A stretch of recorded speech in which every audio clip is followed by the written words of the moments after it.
Door मुहिम का आगाज़ कर दिया है, क्या रिस्पांस है? बाकी आपका क्या मंशूर है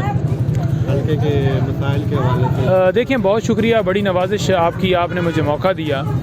मैं बिल्कुल जी, आज पहला मेरा टूर है शहर के अंदर, भेरा शहर के अंदर, और बड़ा ज़बरदस्त माशाल्लाह लोग आगे से रिस्पांस कर रहे हैं। हालांकि अगर देखा जाए भेरा के गिरदोनवा के लोग जो हैं, तो ये समझा जाता था कि वहाँ पर ज़्यादा जो है वो PMLN का या और जमातों का तल्लुक़ है, लेकिन मैं देख रहा हूँ कि शहर तो शहर क्या, देहातों में भी यही सूरत हाल है। नंबर्स पे इतनी कॉल्स आ रही हैं, मैसेजेस आ रहे हैं, लोग इतना प्यार कर रहे हैं कि जिसकी कोई मिसाल नहीं है। और मैं नाचीज़ को इमरान खान साहब ने इस हल्के के लिए कहा, मुंतखब किया कि आप जाएं और वहाँ से इलेक्शन लड़ें। ये एक मेरे लिए और हमारी फैमिली के लिए और इस इलाके के लिए मैं समझता हूँ कि एक बड़ी खुशाइन और एक हमारे लिए एक फ़ख्र की बात है कि खान साहब ने मुझे भरोसा किया यहाँ पर जो है वो इलेक्शन लड़ने का। दूसरे नंबर पर बात करता जाऊँ तो जो मसाइल हैं, देखें, मैं ज़्यादा बेहतर जानता हूँ मसाइल को, वो बंदा बेहतर नहीं जानता जो शुरू से ही उन गाड़ियों में ही बैठा हो, जो शुरू से महल्लात में बैठा हो, जिसको ग्राउंड लेवल के ऊपर ना पता हो कि आम लोगों के क्या मसाइल हैं, आम लोग उनके साथ क्या प्रॉब्लम्स हैं। चाहे वो देखें, यहाँ पर सूरत हाल ये है कि लोग ये देखते हैं कि गलियाँ नालियाँ और सोलंग जो हैं वो ही सिर्फ मसला है, और अगर देखा जाए तो ये मसाइल जो हैं ये हुकूमतों का काम होता है कि वो सोलंग भी बनाएं, सड़कें भी बनाएं। बेसिकली जो बुनियादी चीज़ें होती हैं, जो बुनियादी सहूलतें होती हैं, जिनमें सबसे मैं बेहतर ये समझता हूँ, जैसे यहाँ पर हमारे पास इस वक्त जो पानी का मसला है वो बड़ा है कि हेपेटाइटिस से लोग बीमार हो रहे हैं, और वो जो बेहतरीन साफ़ शफाफ पानी है वो आज तक यहाँ पर जितने भी स्टेक होल्डर्स रहे हैं वो नहीं फराम कर सके कि हमारे इस PP 71 को या N82 को जो है पानी जो है वो साफ़ शफाफ जो है वो फराम कर सकें। दूसरी बात ये रहेगी कि यहाँ पर कोई अच्छा हॉस्पिटल नहीं है। तो मैं ये समझता हूँ कि जैसे खान साहब का विज़न है और हम उस विज़न की तकमील करते हुए, जैसे आपने देखा कि उन्होंने शौकत खानम अस्पताल बनाया जो कि मुल्क में एक ऐसा अस्पताल है कि सबसे महंगा तरीन इलाज दुनिया का वहाँ पर हो रहा है और फ्री हो रहा है। और उसी की मिसाल अगर आगे बढ़ाएं तो खान साहब ने सेहत कार्ड पूरे पाकिस्तान में जिस तरह से लॉन्च किया और 10 लाख एक आम आदमी जो है वो इलाज करवा सकता था। और तीसरी अगर बात ली जाए तो वो ये है कि जब ये आए तो फ़ौरन इन्होंने वो भी बंद कर दिया। अब ये ख़ुद तो अस्पताल बना नहीं सके। इंशाल्लाह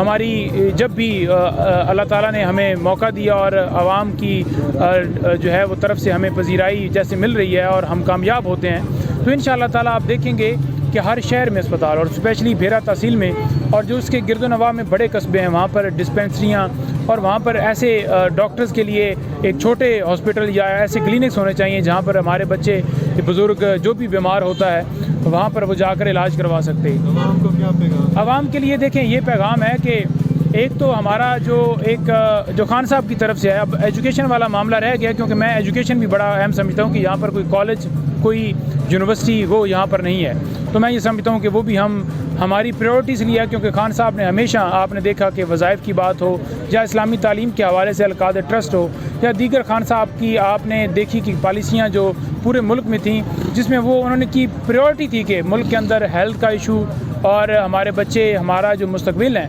वो पढ़ सकें लिख सकें। लेकिन अनफॉर्चुनेटली जितने दूसरी जमातें हैं वो सिर्फ़ और सिर्फ इस चीज़ के ऊपर फोकस रखती हैं कि वहाँ पर जो पैसा बनाने वाले काम हैं जिनमें उनका कमीशन है वो उस तरफ ही उनकी तवज्जो जो है मरकूज़ है। तो मैं ये समझता हूँ और आखिरी में मैं ये पैगाम देना चाहता हूँ खान साहब की तरफ से। देखिए, खान साहब ने बड़ा वाज़ेह पैगाम आपके लिए दिया है कि 8 फरवरी फ़ैसले का दिन है। ग़ुलामी और आज़ादी की जो ये तहरीक है ये वो दिन है जिसमें आपने चूज़ करना है कि क्या आपने बहसीयत कौम बहसीयत मुल्क आज़ाद होकर रहना है या बहसीयत मुल्क एक ग़ुलाम बनकर रहना है। आज़ादी और ग़ुलामी में मैं आपको फ़र्क बड़ा सादा लफ्ज़ों में मैं ये कह दूँ कि आज़ादी और ग़ुलामी है क्या। अब आज़ादी का मतलब है कि हमारे इदारे आज़ाद हों। आज़ादी का मतलब है कि हमारे मुल्क के अंदर रूल ऑफ लॉ हो। अमीर के लिए अलग कानून, गरीब के लिए अलग कानून नहीं। और देखें, आपके सामने है कि अमीर जो है वो कानून से ऊपर है और गरीब जो है उसके साथ नाइंसाफ़ियाँ की जाती हैं। तो खान साहब ने बड़ा वाज़ेह मुझे कहा कि आपने जाकर कहना है कि उस वक्त मुल्क में रूल ऑफ लॉ हो सकता है जब आप के मुल्क के अंदर जो अमीर है वो कानून के नीचे हो और गरीब के लिए इंसाफ उसको मिल सके। और दूसरी ये चीज़ रहेगी कि बाहर से कोई धमकी दे कि आपका वज़ीर आज़म हटा दो, आपने देखा कि अमेरिका ने धमकी दी और इमरान खान साहब की हुकूमत उस डोनाल्ड लू के कहने के ऊपर यहाँ पर जो अंदरूनी साजिशी सारे ये PDM टोला था, इन सब ने मिलकर इमरान खान साहब की हुकूमत हटा दी। तो ये है ग़ुलामी के बाहर से कोई धमकी देता है और हम यहाँ पर अपने अंदर के जो मामलात हैं, अब एक घर ही है तो बाहर से कोई कैसे डिक्टेट कर सकता है कि आप घर के अंदर ये पकाएं, ये उठें, उसको मारें, इसको पीटें, उसको घर से निकालें। तो ये हमारे घर के अंदर जो मुदाखलत है हम उसको बंद करना चाहते हैं और इस मुल्क को आज़ाद कराना चाहते हैं, जो कि क़ायद-ए-आज़म मोहम्मद अली जिन्ना ने 1947 के अंदर आज़ाद तो करवा दिया था, लेकिन अगर प्रैक्टिकली देखा जाए तो आज़ाद उस वक्त से मुल्क नहीं है। और जो एक ख़ास टोला है या एक ख़ास जो है वो यहाँ पर वो माफिया है जो इस मुल्क को जकड़े हुए है और इंशाअल्लाह ताला ये जंजीरें तोड़ेंगे। ये यूथ, ये बुज़ुर्ग, ये अवाम, ये हमारी बहनें, ये ख़वातीन, ये सारी निकलेंगी और सिर्फ़ उस निशान के ऊपर मोहर लगाएंगी जो कि इमरान खान साहब की तरफ से नामज़द करदा उम्मीदवारान को मिले हैं। हमारा निशान जो है इस हल्के में अगर देखा जाए PP 71 में मेरा निशान जो है वो प्याला है और मेरे ऊपर हारून एहसान पराचा साहब का जो निशान है वो इस वक्त जो है वो नलका है। तो आपने ये देखना है कि बल्ला तो हमसे छीन गया है, लेकिन आपने इमरान खान साहब की तरफ से नामज़द उम्मीदवारान को जिताना है।